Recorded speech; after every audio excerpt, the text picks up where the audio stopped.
Greetings, fellow time travelers and space explorers. Today we delve into the heart of the Star Trek saga with our review of Star Trek III, The Search for Spock. A pivotal chapter in the Star Trek film series, where loyalty, friendship, and the very essence of life itself are put to the test. Following the dramatic events of the Wrath of Khan, we find our intrepid crew faced with the loss of one of their own, the beloved Spock. But as we soon discover, the end is merely the beginning. And hey, if y'all find yourself enjoying this trek through the stars, don't be a stranger. Hit that subscribe button like a Ferengi hitting a profit opportunity and drop us a like or a comment. Let's make this channel more bustling than the promenade on DS9. Star Trek III, The Search for Spock occupies a unique and crucial juncture in the Star Trek continuum. Positioned directly after the events of the Wrath of Khan, it carries forward the profound aftermath of Spock's ultimate sacrifice. The Wrath of Khan not only redefined the series with its heightened drama and emotional depth, but also left fans in eager anticipation of what was to come. The loss of Spock, a character central to the Star Trek ethos, left a void that this movie promised to fill with its title alone. And let's not forget, folks were wondering how they could possibly top the excitement of the previous film. With Spock gone, would the crew of the Enterprise still manage to strike it rich with adventure?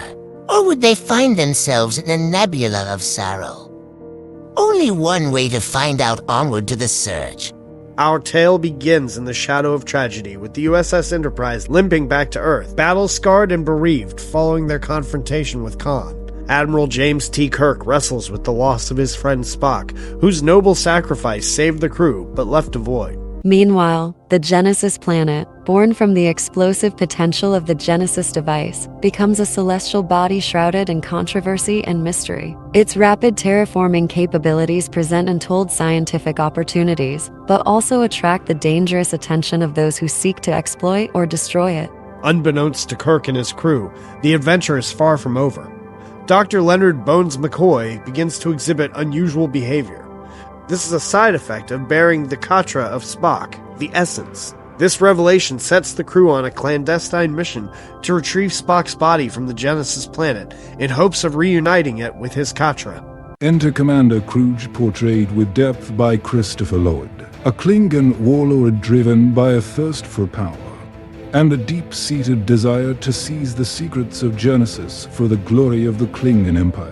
His path crosses with Kirk's in a confrontation that tests the very limits of honor, duty, and friendship. So we got Kirk, the fearless leader, ready to bend the rules to save his friend. Bones, carrying around Spock's boggins in his noggin. And Spock himself going through awkward unanswered Pon-farr scenes, if ya catch my drift. And then there's this new fella, Kruge, looking to stir up some trouble. Sounds like the makings of a real space opera to me. Admiral Kirk, a paragon of loyalty and resolve, showcases the depths of his character. In this chapter of the Star Trek saga, his unwavering determination to save his friend, even at great personal and professional risk, exemplifies the very essence of the Starfleet spirit. You know, there's a rule of acquisition for just about everything. In Kirk's case, rule number 16 comes to mind. A deal is a deal. Kirk's deal is loyalty, and loyalty sure doesn't come cheap in Starfleet. Leonard Nimoy, the man who brought Spock to life, stepped behind the camera to direct Search for Spock. His unique perspective added a layer of authenticity and depth, masterfully navigating the emotional currents of this chapter. The production of this film was not without its hurdles. There were unexpected leaks which posed a significant challenge, prompting changes to preserve the element of surprise for the audience. Among these was the bold decision to destroy the USS Enterprise, a choice that resonated deeply within the Star Trek community. The destruction of the Enterprise, signifying the end of an era, was shocking for fans to witness. But let's not forget the shiny new toys we got to see. The Genesis planet, with all its terraforming glory, and the sleek USS Excelsior, ready to give the old Enterprise a run for its latinum. The effects and sets in this flick were nothing short of stellar.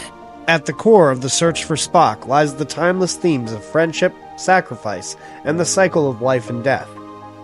The film explores the lengths to which we go for those we hold dear, and the idea that some bonds transcend the mortal coil, offering a hopeful perspective on loss and rebirth. The reception of the film spoke to its resonant themes and the loyalty of the Star Trek fanbase. While it may not have surpassed its predecessor in terms of box office earnings, it secured a solid performance and further cemented the franchise's place in cinematic history. It's worth noting that even the President of the United States, at the time, Ronald Reagan, took a moment to view the film, though he remarked in his diaries that it wasn't too good. This anecdote adds a fascinating layer to the film's reception, illustrating its wide-reaching appeal and the diverse opinions it inspired. You gotta admire the gumption it took to bring back Spock to weave a tale that'd bring audiences back to the edge of their seats. And hey, not every flick can be a blockbuster hit, but if it gets people talking, debating, and maybe even jotting down a diary entry, I'd say that's worth a few strips of latinum, wouldn't you? The search for Spock undeniably left a mark on the Star Trek universe. It introduced iconic vessels like the Klingon Bird of Prey and the USS Excelsior, which have since become staples in lore, appearing in various forms across subsequent series and films. Moreover, the film played a pivotal role in the exploration of Vulcan culture and Spock's character. By delving into the concept of katra and Vulcan mysticism, it opened new avenues for storytelling, enriching our understanding of one of Starfleet's most enigmatic and beloved figures. As we warp to the conclusion of our journey through the search for Spock, it's clear that while it may not eclipse the towering legacy of the Wrath of Khan, it holds its ground with a solid 7 out of 10 deltas. It's a testament to the enduring spirit of Star Trek, offering a narrative that is both an exploration of friendship and a thrilling space adventure. This film, nestled between the high drama of its predecessor and the forthcoming voyage home, serves as a crucial link in the Star Trek canon. You know, adventure's got a price tag, and this flick shows us just how steep it can be. But it also shows us it's worth every bit of trouble, especially when it's for a pal.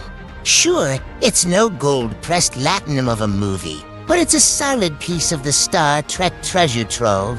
The search for Spock ignited a flame of scientific and cultural curiosity, delving into the mysteries of Vulcan rituals and the potential of Genesis technology. As a Klingon, I take great pride in the portrayal of our culture and the introduction of a formidable adversary.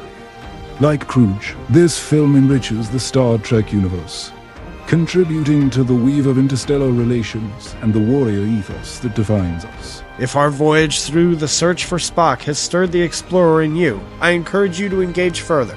Like the intrepid crew of the Enterprise, your insights and opinions are invaluable to our mission. So subscribe, share your thoughts in the comments, and join us as we continue to navigate the boundless wonders of the Star Trek universe. Until next time, live long and prosper.